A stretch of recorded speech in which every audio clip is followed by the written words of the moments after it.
So how you read a poem was always very important from the start. And now I can't write a poem without reading it out loud. It's the sound that gets me. And the structure of the poem goes with the sound. It's how I will speak it. Welcome to The Glimpse.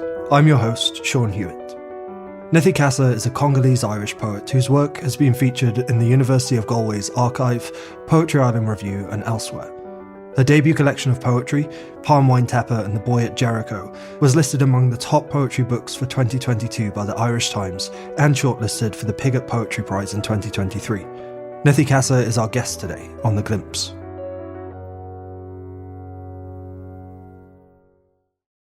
Nithy Kasa's poems are fresh and yet rooted in tradition, romantic and spiked with a subtle darkness. I love how unafraid these poems are, not only of lyricism but of rich, almost archetypal imagery. In her debut collection, Palm Wine Tapper and The Boy at Jericho, which came out in 2022, there's a gorgeous blending of the erotic, the bodily and the folkloric, which Nithy Kasa illuminates with a striking, earthy imagery and a skilled narrative impulse. Traversing the landscapes of both the Democratic Republic of Congo and Ireland, her work is memorable, tensile and full of mystery. One of my favourite of her poems brings us to an ancient monastic site in Ireland and seems to commune with its spirits, all the while being attentive to the ways the landscape communes with itself. This is how it goes. Lower an ear on the ryegrass when it clung MacNoise, for the phantom chants missioned to the halls of the pollened bogs, to the orchards, hallowing. Nithy Kasa, welcome to The Glimpse. Thank you so much for being here. Thank you for having me. So, tell us where you're speaking to us from. I am right now in Kinshasa, Central Africa, in the Democratic Republic of the Congo. Nice. And do you spend a lot of time there? I'm trying to, because the past few years, the past 20 years really, I've mainly been based in Ireland, and every now and then I would travel to Congo for like a week or two, or maybe a month. But I am trying to balance it evenly between the two countries now, because I do have a family here. And the older you get, obviously you realize there is a lot more to life than me being free and traveling and trying to connect to the family now, because the whole family is really here in Congo and trying to see what I can get from the country. Nice. And do you think that comes through in the writing that you're doing at any given time, whether you're in Ireland or in the Congo? Absolutely. Like I always say, wherever I am really, I carry both countries. I think it's very difficult to pick just one country because I am literally both countries at this stage. Mm-hmm. So when I am in Ireland, I write a lot about Congo. It's interesting that you kind of need to be away from one country to be writing about the other. Is that how it works for you? It does. It does a lot. But sometimes when you're in a situation as well, you can be consumed in it as well. It's not always that way. Sometimes you do feel when you're in one country, you're thinking a lot. But other times when events are really current and the extreme intensive, you can be just consumed in the one country. It happens as well. Yes. Yeah. And is poetry always a way to process that for you, or do you do other forms of writing? It was always poetry for me. Before I began releasing my poetry for other people, it was more of a diary, really. It's the way I kept everyday lives and the confusions of teenage years and everything, immigration as well, things that came with it, and being far away from home. Kinshasa, that is the home in Kinshasa, and missing the people, and that came through as poetry. So that's how I got into poetry. I was already doing my own stuff, and I ran into poets in the circle, the community, and they just kept pulling me like, we need to hear it. That's how I got into it. And that's how we came to have your debut collection, I suppose. The debut collection came a long way. There is a lot to it. I suppose I had my difficulties, like every writer. When you have the time, you try to look for somebody to publish your collection and everything that kind of comes into it, and the no's and the no response. I had that moment as well. But then the film I did with Adrian Brickerhoff, I suppose that was the first time my image just kind of went into not just Ireland, but the US, and people were kind of looking at my poetry, and the publisher saw it, and they contacted me to know, do I have more of it? And I'm like, you know what? I'm actually looking for a publisher right now. Do you want to see my work? Well, okay. And I did send them a sample. They saw it. They liked it. I actually wanted to ask you about commissions, because when I read your bio there, I noticed just how many commissions you do and how many you're asked to do. I know a lot of poets can struggle sometimes with working on commissions. You know, they struggle when they're told what to write about or how to write it. How do you approach working with commission? Do you enjoy it? Like every poet, it's very difficult to have, somebody gives you something. It's like, write something about it.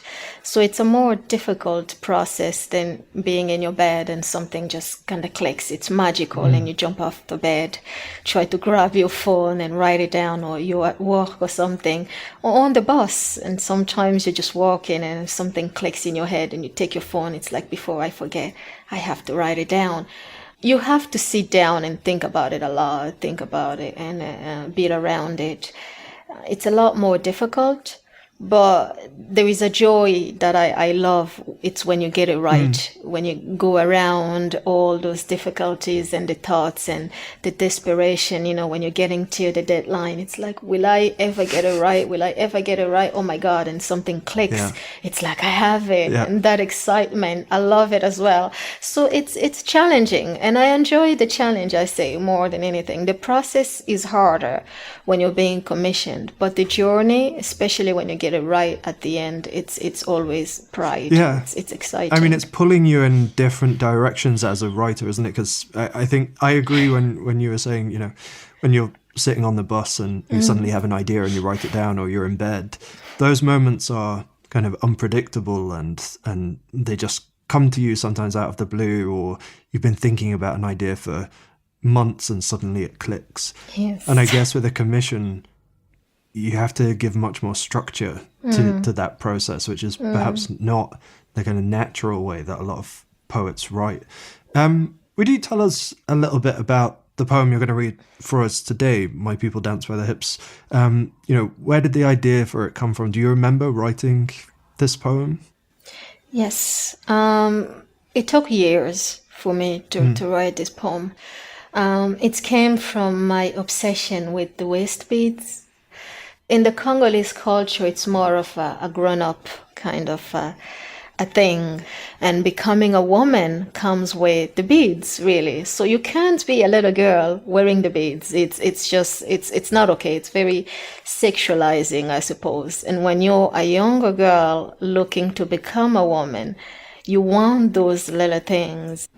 But you can't really go ask your African auntie. It's like, I want the beads. It's like, child, what are you looking to get into? So it's like something you struggle with yourself, just wondering, where will I get them? Right. I was obsessed with the beads, and and I became a woman in Ireland. So I traveled very young. So I spent all my teenage years in Ireland. And there is me becoming a woman outside of Congo. And those things you wish would be cultural weren't there in a way. Yeah. And you become obsessed with them at the same time because you can't have them. Here you can just walk in the markets. There's a whole pavilion where you just have the beads, kind of like the cartons, and you can pick. I didn't have that. You have to Google them. You have to find a place, an exotic place, an African shop to get them. And my obsession with the beads is where the poem came from, and the taboo around it as well. So it took me years trying to get the poem right. I had a lot of drafts of the poem, loads of it for years. It just kept changing. Would you read it for our listeners? Okay. My people dance by the hips. They let me in rivers when I could stand above the ripples on my own. They hadn't bent for women, beating clothes against the riverbanks. That is where I heard about it. Waist beads. How men love these things around women. But we bottle beads for ourselves. The people where I am from dance by their hips. With bead chains, leopard prints wrapped on, you swirl to drums. It's tradition. But women's talks in chambers, almost to a whisper, we're safe. To stop pretending that you've never been touched and tell that you let him spell a poem on you, bare hands. We shared tricks, recipes, shea butter for the lines on your ties. The sorcery you will need to keep a fussy man. And the waist beads. Men love these things around women. But we but ours for ourselves. The people where I am from dance by their hips. It's tradition. Our beauty pavilions of weeping willows, of bee-buds swaying, mirrors, brave to show the days we used to wear skirts above our knees have passed, like rosary beads on a praying hand. Still, I keep the beads around my hips. The people where I am from dance by their hips. Thank you so much. It's so great to hear you read that poem. And I wonder, when you're writing, do you read aloud? Because this is a poem that seems like it's just begging to be spoken. So how you read a poem was always very important from the start. And now I can't write a poem without reading it out loud. It's the sound that gets me. And the structure of the poem goes with the sound. It's how I will speak it.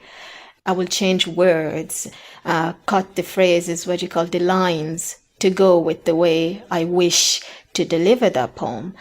And if the poem was just written for the page, like I said, it's very tricky for me to be connected with it, to pick up that poem and go around the places reading it. It's very challenging. So I have to write it with the voice, speaking it out loud. Usually that's how it goes for me. Yeah, there's something in this poem, I think, that almost sways. I feel myself swaying as I read the poem, and I don't know if it's the rhymes or the use of repetition, but I wonder, as you are writing it, how do you kind of decide where you're pulling back that repetition and how you're kind of getting to the rhythm? Do you feel it in your body as you write? Can you describe the process? It's almost as if you're reading it for yourself. And I can see myself on the stage delivering it. It's where the voice wants to stop, usually. Yeah. That's where it stops. There might be a word which I wish to emphasize at the beginning or at the end, and that would be where the line would break and start with something else. It's usually the performance I see myself doing. Sometimes I'd walk around the house delivering the poem, and it's that voice where it feels comfortable, or maybe you just want to take a breath. Yeah. It's like, okay, this line is long, this is where I want to take a breath. And that's where you break the line. It's like, okay, I love this word, this is how I want to start. Usually that's how it goes. There's something in this poem, and I think in a lot of other poems in your collection, where the female spaces or female kind of lineages are really centered at the front of this poem. I love the idea of this hidden bend in the river for the women, because in some ways it's a place of intimacy between the women, where kind of secrets can be told and people can be talked about. As you accumulated the poems for your collection, was that sense of a kind of, a female inheritance kind of in the front of your mind? Do you see that as kind of one of your principal kind of drivers for writing poetry, or where does that come from? When I got into poetry actively, like not just my own diary, but looking to be a part of the community, I was becoming a woman. So I'm an African in the diaspora. I'm writing who is out there, what Black woman is out there, and Maya Angelou was that woman. When you're reading her poetry, what she expresses as a woman, I mean, being a woman is universal, but then you do have to those racial, cultural stuff that you do have to speak to somebody who's like you, who comes from that place for you to understand. I mean, when I read the phenomenal woman and Still I Rise, and you read it, it's like, oh, I get that. I get what she meant. I absolutely understand what she's talking about. And my obsession with her, trying to see how can I write poetry? How do you write poetry as a woman? Yeah. I kind of wondered, when I was reading the poem, because it comes up so often, is these brilliant, and I think Maya Angelou is maybe in the back of this as well, but the eroticism, if that's a fair word for the way in which you write about the body and romance. I'm thinking of another poem in your book called Son of August as well, which has a brilliant rhythm. It's kind of almost song-like in my head.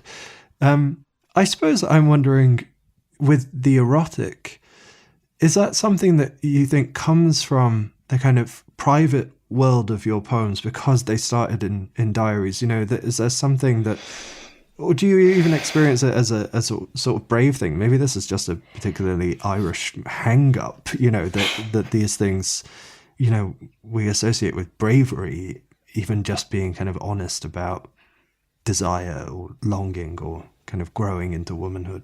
Absolutely, especially in the African culture, you cannot be sexualized. You cannot be intimate. I mean, things are changing. But when I was growing up here, like 2 decades ago, I mean, you can't even bring your boyfriend around. You just possibly couldn't. The only time you get to bring somebody here means you're getting married. You just possibly couldn't have the guts to bring somebody around.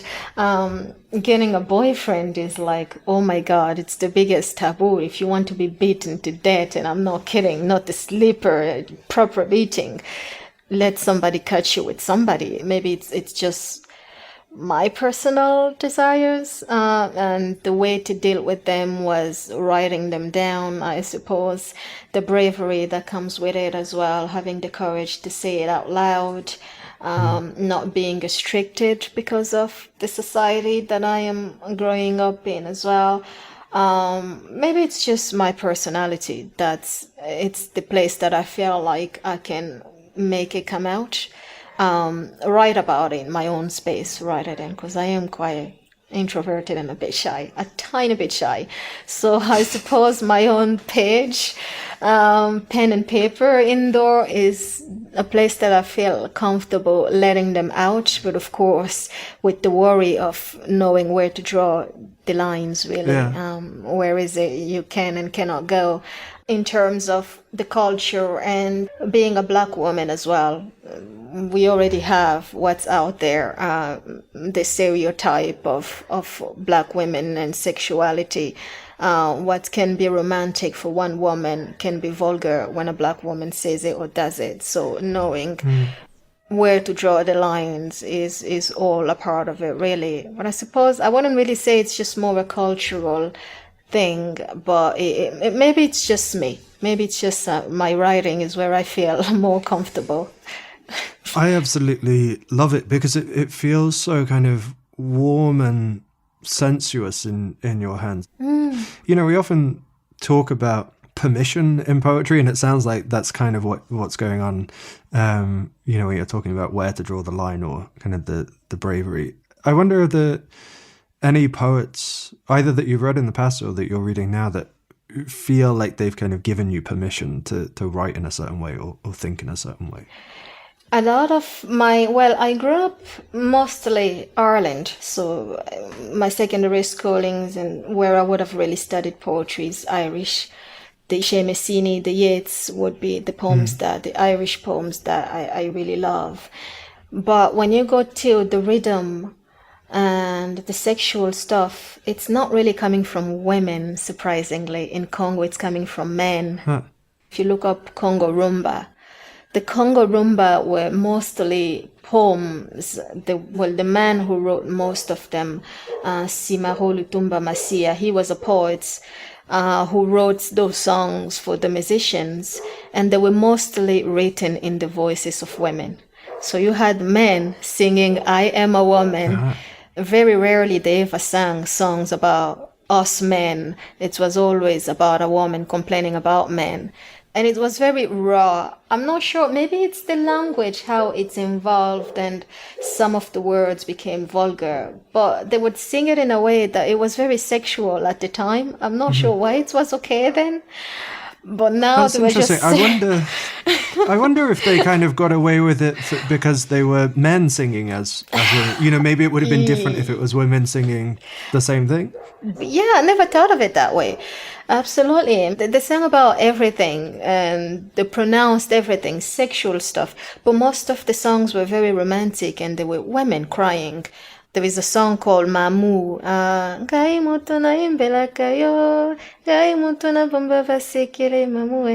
So it's just a woman crying. It's like, where are you going? Like, you're leaving me with the children. I am here. Where are you going? The poems that I knew were songs written about women giving out about men. And they were written by men, sung by men. I suppose that's where it came from, because they never sang about men against men, gangster stuff, powerful stuff. Yeah. No, they just sang about women, sexuality, and their relationships with men. I suppose that's where mine came from. That's fascinating. Yeah. I'd never heard of that before, but it's kind of blown my mind. Because I suppose what an interesting kind of inheritance to have as a woman, yes.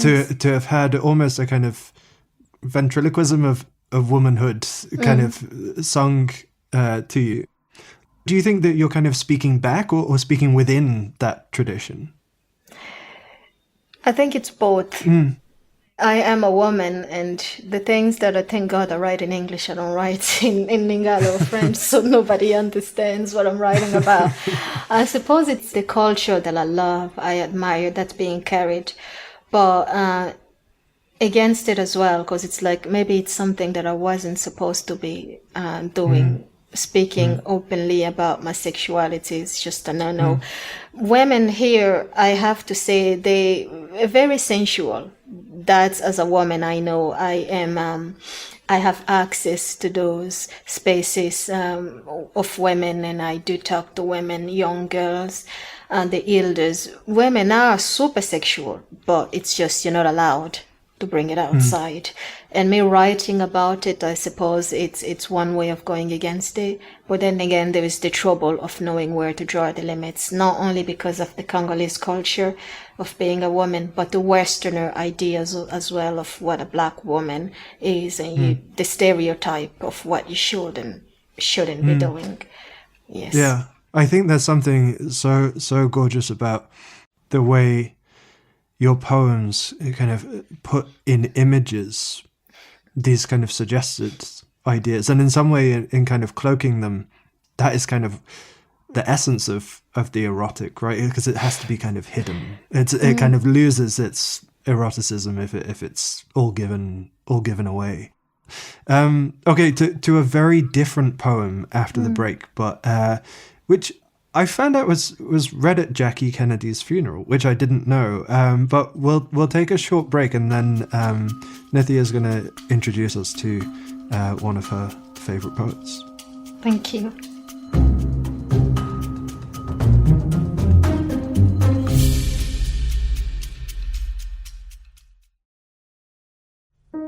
We hope you're enjoying this second season of The Glimpse.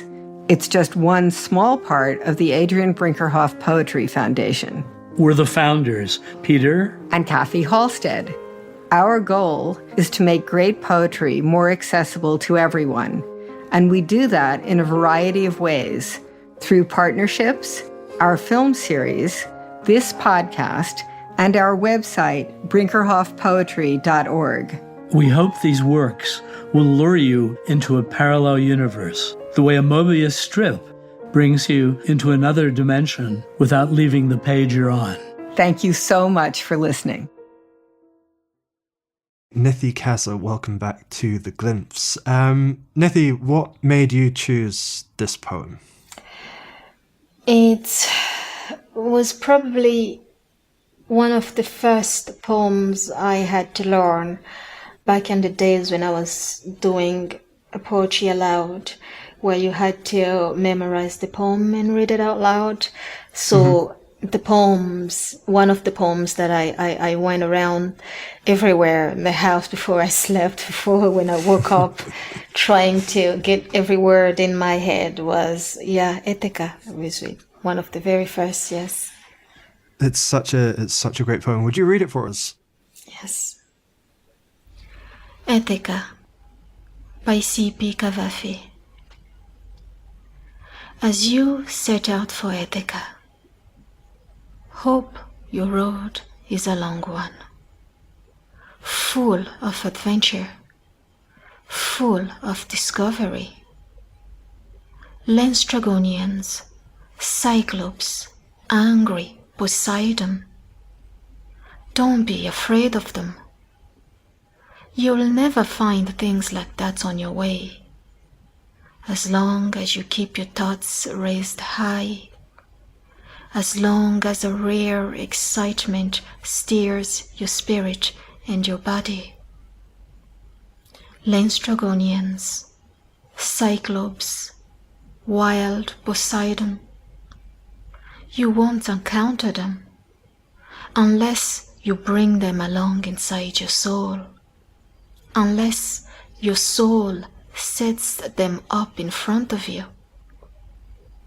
Hope your road is a long one. May there be many summer mornings when, with what pleasure, what joy, you enter harbors you've seen for the first time.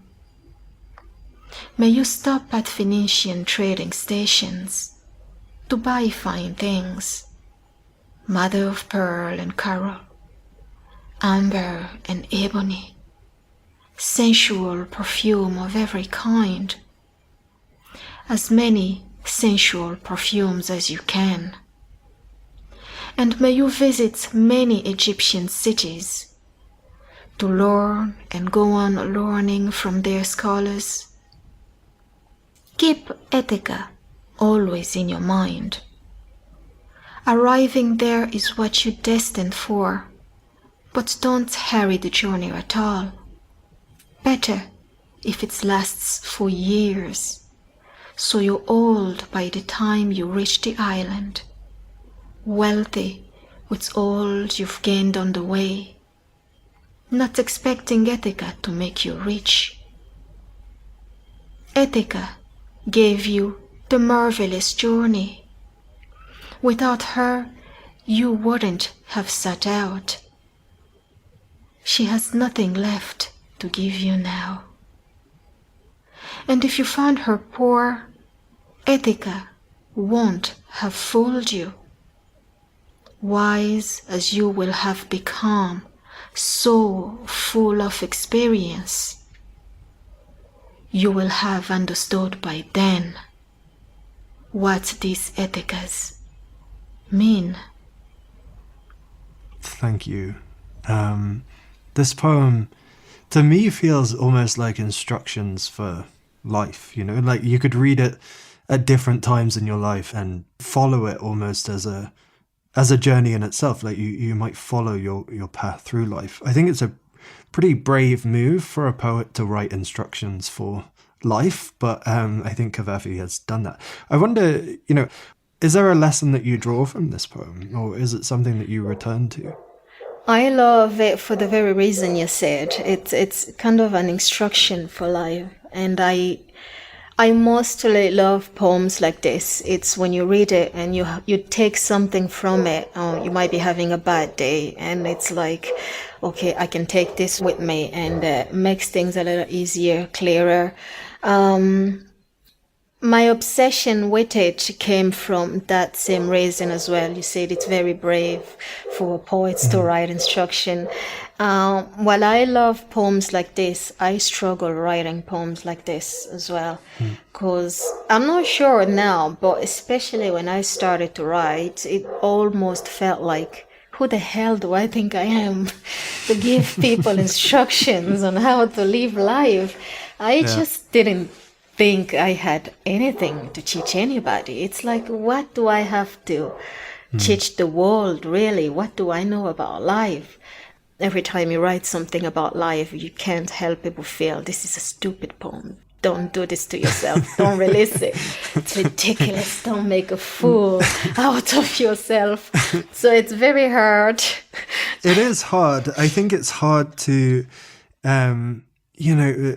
position yourself as a teacher, as a poet, because often, the reason that we're poets sometimes is because we're full of doubts or we're full of questions and, uncertainties, and the poems help us figure those things out or give us some sort of connection to the questions that we have.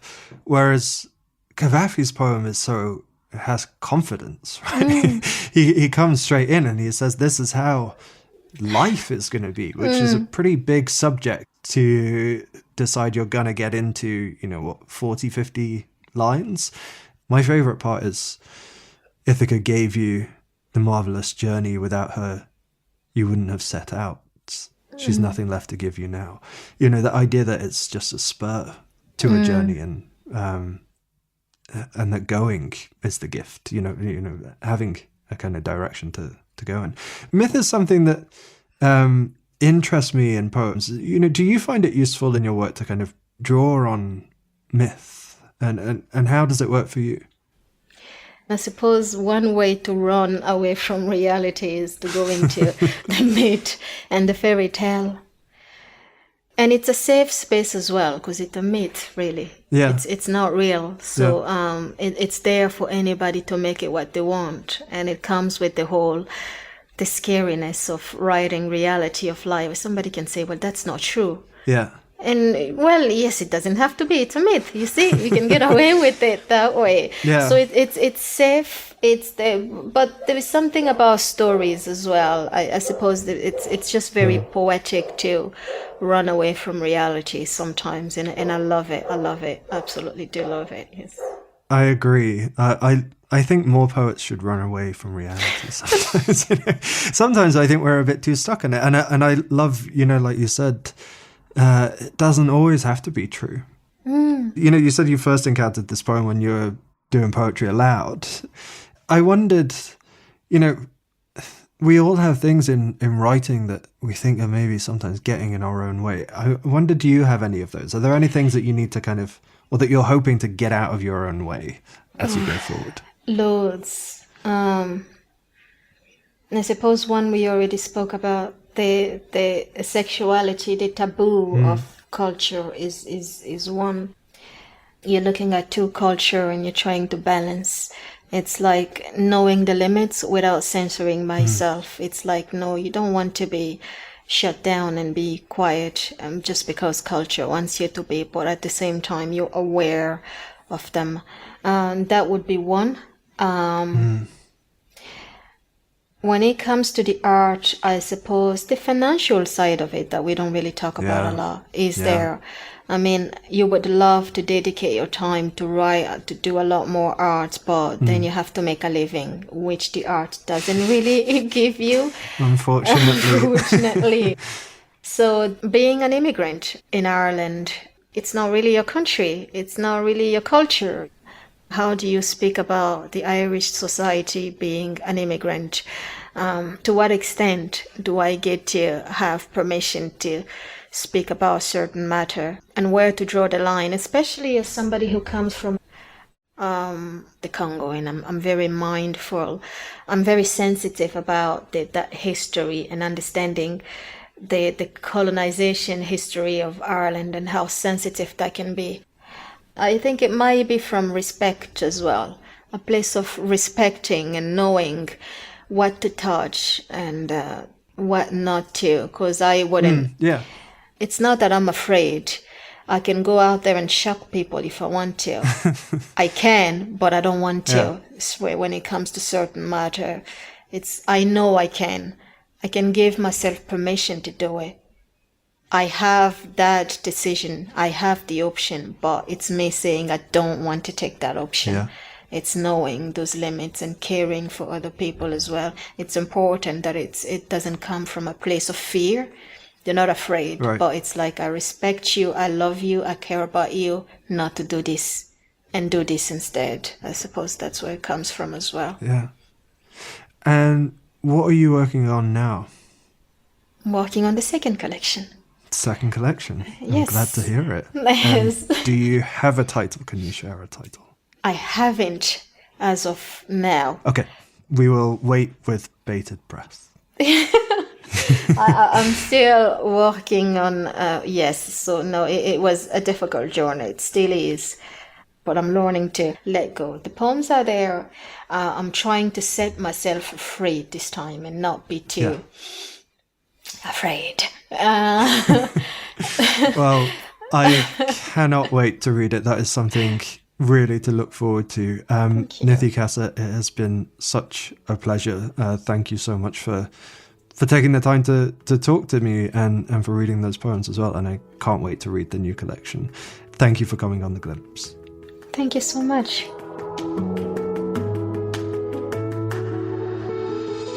Thanks for joining us today. I'm your host, Seán Hewitt. Nithy's poem, My People Dance From Their Hips, is from Palm Wine Tapper and the Boy at Jericho. It was published in 2022 and aired with permission from Dera Press. The poem Ithaka by C.P. Cavafy, Collected Poems Revised Edition, translated by Edmund Keeley and Philip Sherrod, edited by George Savidis. Translation copyright 1975-1992 by Edmund Keeley and Philip Sherrod. Published by Princeton University Press and aired with their permission. Coming up next week, poet Kit Fryatt on being a chancellor, Ezra Pound as a problematic forebear, and the beauty in collaboration. Make sure to subscribe to The Glimpse wherever you get your podcasts. You can also find episodes on our website, brinkerhoffpoetry.org/podcast. We'd also love to hear from you. Drop us an email at theglimpsepoetrypodcast@gmail.com. The Glimpse is a production of the Adrian Brinkerhoff Poetry Foundation. I'm your host, Seán Hewitt. Our senior producer is Jennifer Wolfe. Kat Yor is our technical director and mixing engineer. Editorial director Amanda Glassman is our curator and production coordinator. Amy Holmes is the Foundation's executive director, and our co-founders are Kathy and Peter Halstead. Thanks for listening.